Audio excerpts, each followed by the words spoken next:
Cricket ఆడుకుంటూ వాళ్ళకి కొంచెం నాలెడ్జ్ ఉండాలి. What is what cricket. కొంతమంది ఎక్స్పీరియన్స్ ప్లేయర్స్ కూడా ఉన్నారు, చూసిన పర్ఫార్మ్ చేస్తున్నారు, అన్నీ రికార్డెడే ఉన్నాయి ఇక్కడ.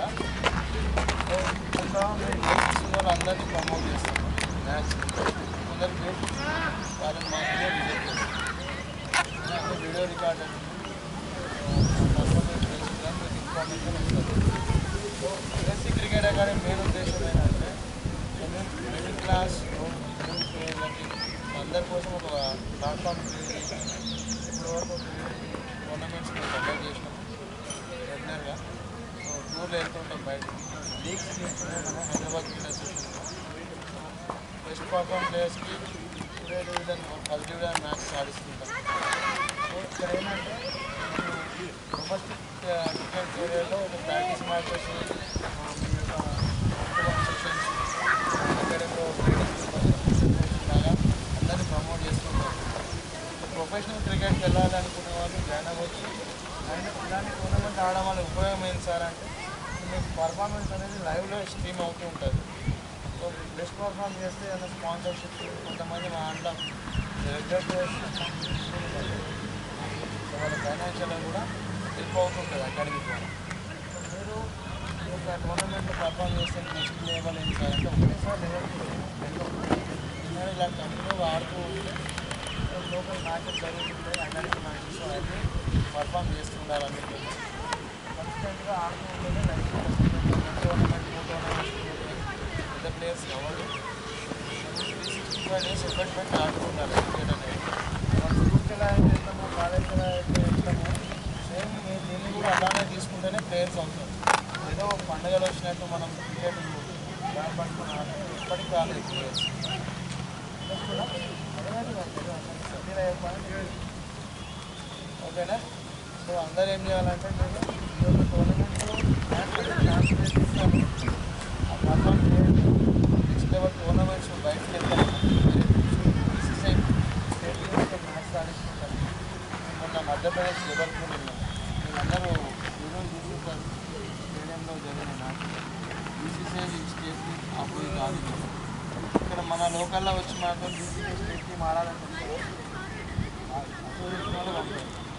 మనకు ఆ రెస్పెక్ట్ ఉంది. బయటకు వెళ్ళి ఎక్స్పీరియన్స్ టోర్నమెంట్స్ ఆడిస్తాము. ఆల్ ఇండియా టోర్నమెంట్స్ ఉంటుంటాయి.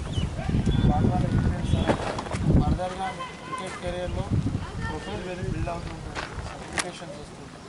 ప్రొఫైల్ ఎట్లా బిల్డ్ అవుతుంది సార్ అంటే ప్రతి ఒక్కరికి ఇప్పుడు ఏ ప్లేయర్ అయినా ఆన్లైన్ స్కోరింగ్గా ఉంటాయి. క్రికెటర్స్ అనేది ఆల్ అసోసియేషన్స్తో తయారు ఉంటాయి. సో మీరు ఫర్దర్గా పెద్ద క్రికెట్ ఆడాలంటే దాంట్లో మీ రికార్డు కూడా చూస్తూ ఉంటారు. సీరియస్ క్రికెట్ ఆడాలనుకుంటేనే మాకు అంటే ఏ ఇన్ఫర్మేషన్స్ ఫ్రీ డీటెయిల్స్ అన్నీ మీకు అప్డేట్ చేస్తాను. టోర్నమెంట్ ఫీ ఉంటుంది, గ్రౌండ్ ఫీ అది ఒకటే తీసుకుంటాము. యూనిఫామ్ ఇస్తాము, టీమ్స్ డివైడ్ చేస్తాము. ఇప్పుడు మ్యాచ్ మేము అనుకుంటున్నాం మా దగ్గర 4 teams already 4 players 4 teams players ఉన్నారు. సో కొంతమందిని ఇవాళ రేపట్లో జనరేట్ చేసి 6 to 7 టీమ్స్ డివైడ్ చేసి సో ఐపీఎల్ ఏమైనా చేస్తుంటారు. అంటే 7 టీమ్స్ ఉన్నాయనుకోండి, 6 మ్యాచెస్ వస్తే టాప్ 2 టీమ్స్ ఫైనల్ ఆడతారు. ఓకేనా? సో అవన్నీ లైవ్ స్ట్రీమింగ్ ఉంటాయి. మీకు పర్ఫార్మెన్స్ కూడా అందరికీ ఉపయోగపడేటట్టు ఉంటుంది. ఎనీ డౌట్స్ ఇన్ఫర్మేషన్స్ అంటే మీకు వాట్సాప్ నెంబర్స్ ఇచ్చారు అంటే రెడీగా ఉండండి. 24 టోర్నమెంట్ స్టార్ట్ అవుతుంది. 28 కల్లా అందరూ ఫీ పే చేసినట్టు సార్. ఫీ సార్ క్రికెట్ ఎక్కడ ఫ్రీ ఉంటుంది. Cricket is private game, government game కాదు. క్రికెట్ అనేది ప్రైవేట్. సో మనకు ఎక్కడైనా క్రికెట్ ఇండియాలో ఏడా ఉన్నా మీరు డెబ్యూ స్టేజ్లో ఆడాలి అంటే ఫీజులతోనే డిపెండ్ అయి ఉంటుంది. ఎప్పుడైతే మన అసోసియేషన్కి స్టేట్కి రిప్రజెంటేషన్ చేస్తామో అప్పటి నుండి మనం బీసీసీఐ పేరు అవుతుంది. అప్పటి నుండి బీసీసీఐ ఫండ్స్ అనేది మ్యాచ్ ఫీజులు అనేది వస్తుంటాయి. అండర్స్టూడ్ అందర్? అప్పటి వరకు మీరు కోచింగ్ ఫీజు కానీ మ్యాచ్ ఫీజు కానీ గ్రౌండ్ ఫీజు కానీ టోర్నమెంట్ ఫీజు కానీ పేరు చేస్తూనే ఉన్నారు. సో మీరు బాగా పర్ఫార్మ్ చేసేది అనుకోండి, మేమే స్పాన్సర్షిప్స్తో ప్రమోట్ చేస్తాం ప్లేయర్ని. అలాంటి ప్లేయర్ బాగా ఆడుతున్నారు, స్పాన్సర్ చేయడం మేమే రెఫర్ చేస్తాం.